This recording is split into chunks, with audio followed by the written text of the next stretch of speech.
today's news. Hello, and welcome to Old News, the programme and podcast which looks at news stories of the day through the papers of yesterday. It's still the TT, well, just. So I thought we'd stay with that TT theme. We looked at sidecars last week, and I thought this week perhaps something the TT can't do without visitors. If there were no visitors, I dare say there would be no TT. They are essential to the TT, as they have been from the very beginning. And yes, they have featured for various reasons, good, bad and indifferent, over the years. Let's go back to the Isle of Man Examiner on Friday, June the 18th, 1926. There's been talk about bad behaviour and petty pilfering and theft this year from a tiny minority of visitors, I feel certain. But in 1926, well, there was still going on then. TT visitor arrested for debt. In the Chancery Court on Thursday, the action was called for Robert Rucroft versus Walter Uyerbach for £16 and 16 shillings, the amount of a promissory note dated July 1925. Mr Neal, for the plaintiff, said the defendant had been arrested and was now in jail. He'd come to the island for the motorcycle races.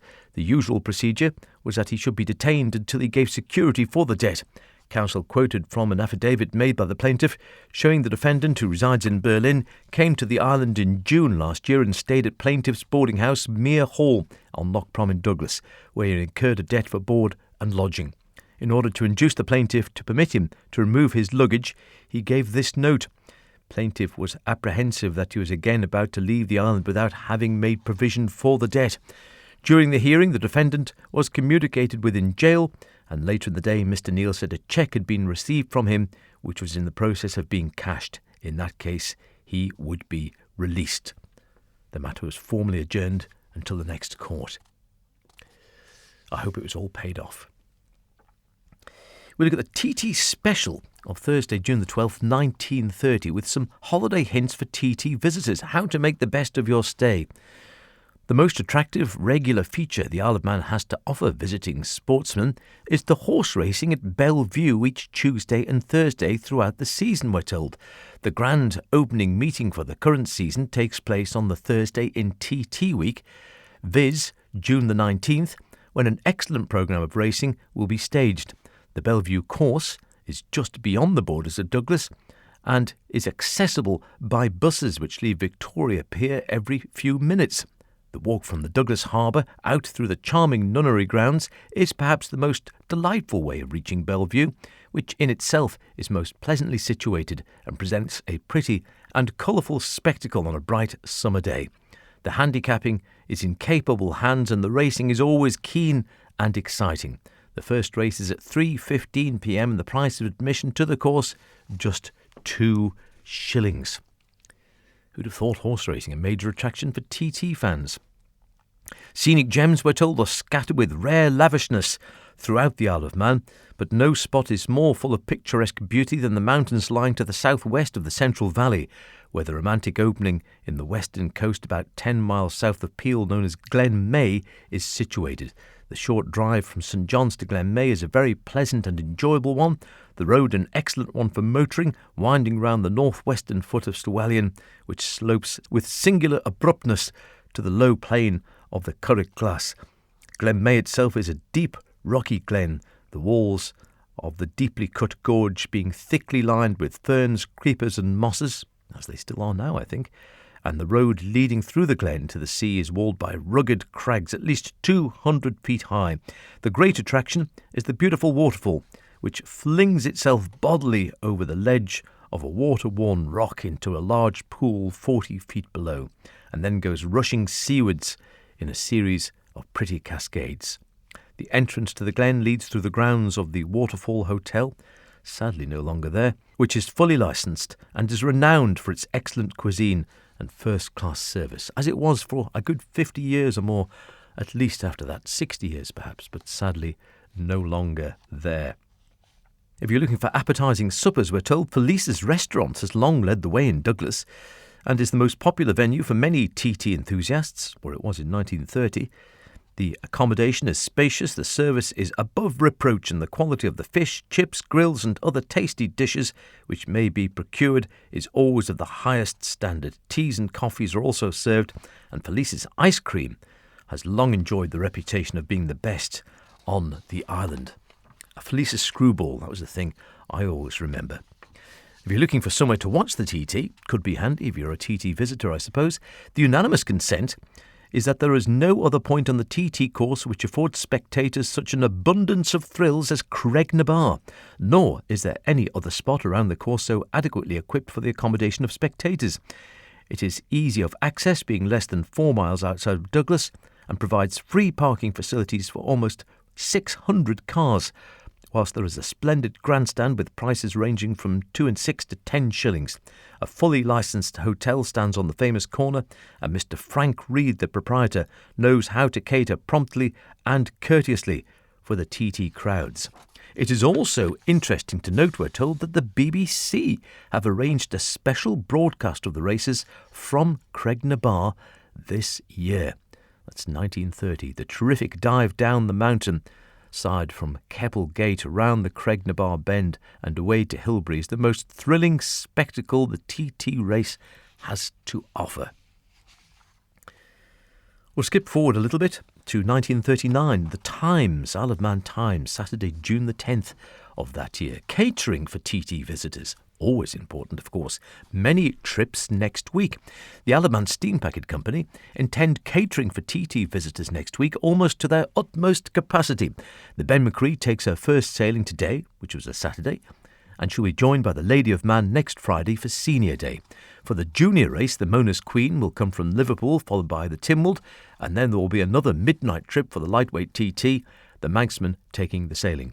For the senior on Friday, however, there will be sufficient steamers to carry many thousands of passengers. The Temple Press will run 2 trips from Fleetwood by the Mona's Queen and the Fenella. The same company will carry its trippers on the Manxman from Liverpool. Then, in addition, the Steam Packet Company will run the Lady of Man from Liverpool, sailing at 1 a.m, the Ben sailing immediately after her, and the Victoria. There will be sailings from Douglas at 4 p.m. and 7 p.m. for Temple Press visitors, and shortly after midnight. Don't think we do quite so many these days. If we go to 1955, the Green Final, Saturday, August the 27th. Levy on TT visitors' idea and cut out early morning practices. That was the advice of one Jeff Duke. Yes, the famous racer, Jeff Duke, and proprietor at one time, I think, of the Aragon Hotel. Stop making the TT mountain course earlier, he is quoted as saying. Put an end to the detestable early morning practicing. Impose a levy on visitors to build up finances for the TT and make the races more attractive. Switch the Clubman's race to Manx Grand Prix time in September to save the TT races, urges world champion motorcyclist Jeff Duke, and he says the mountain course should be remeasured and electrical timing apparatus installed. Well, I think it was, wasn't it? It was Duke's lap in June that was originally announced as the first ever at 100 miles an hour, but later reduced by a fraction of a second to 99.97 miles per hour. Winding up his article on Has Road Racing a Future in the current issue of Motorcycling, that was 1955, it's still going, Duke declares, let there be an end to the easing of corners which tends to make the races less interesting and reduces the importance of breaking existing lap records. In addition, a universal non-skid surface should be considered of paramount importance, though I thought the road was better in this respect this year than at any time in my previous experience. Jeff says bluntly, cut out early morning practicing. Brackets, do we hear cheers in the house? Well, of course, it was cut out eventually. Not for quite a few years after 1955, though. Practicing should be allowed at a reasonable time, he writes, either later in the morning or in the evening. I think it took about 40 years before someone listened to this advice. The present early morning practice is detested by one and all, and long spells of this treatment are hardly conducive to the fitness of the riders over 7 laps of the mountain circuit in race week.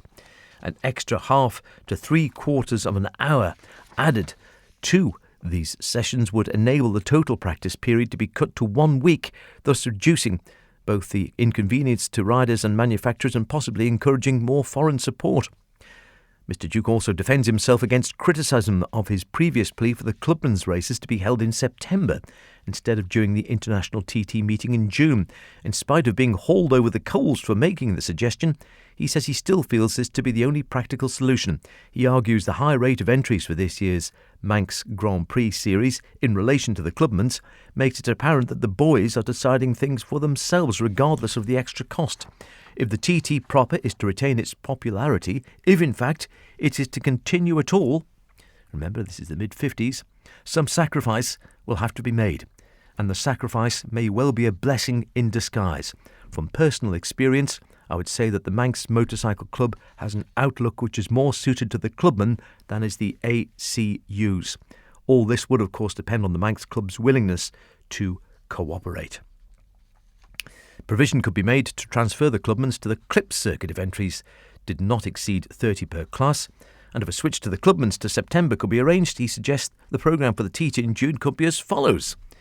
Sidecar race Friday or Saturday before TT week on the Clip circuit.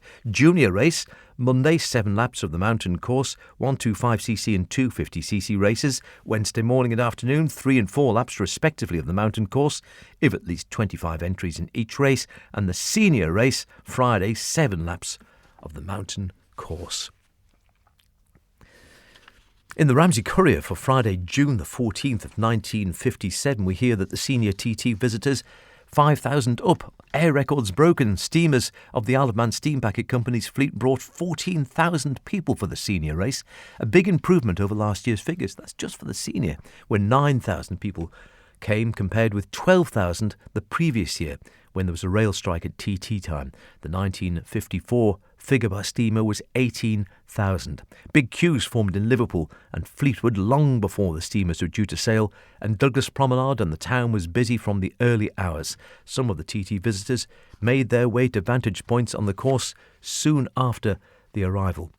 And for about 3 hours before the race, the roads leading to the course were thronged with traffic of all kinds, and on the famous circuit itself there was a steady, slow-moving stream of motorcycles, cars, bicycles and pedestrians. The whole island seemed to have joined in the Jubilee holiday, and in Ramsey there was a large crowd at Parliament Square and at other vantage points. All air records were broken for senior TT Day passengers. So many planes were bringing race enthusiasts over from all parts of the mainland and island that both Ronaldsway and Derby had to open for traffic from 5 o'clock in the morning. Don't think that will happen again. But in 1958, fewer TT visitors were told. There were noticeably large decreases in arrivals over the weekend to the island as compared with last year's Golden Jubilee TT week. In all, there was an all-round deficit of some 5,000 visitors. Up and down, it seems, over the years. Just a quick look at some of the stories about our TT visitors over the decades. It is, of course, all old news. I'm happy to say the TT is still going and the visitors are still coming. In the meantime, of course, I'll see you next week. Cheerio. You're gonna be yesterday's news.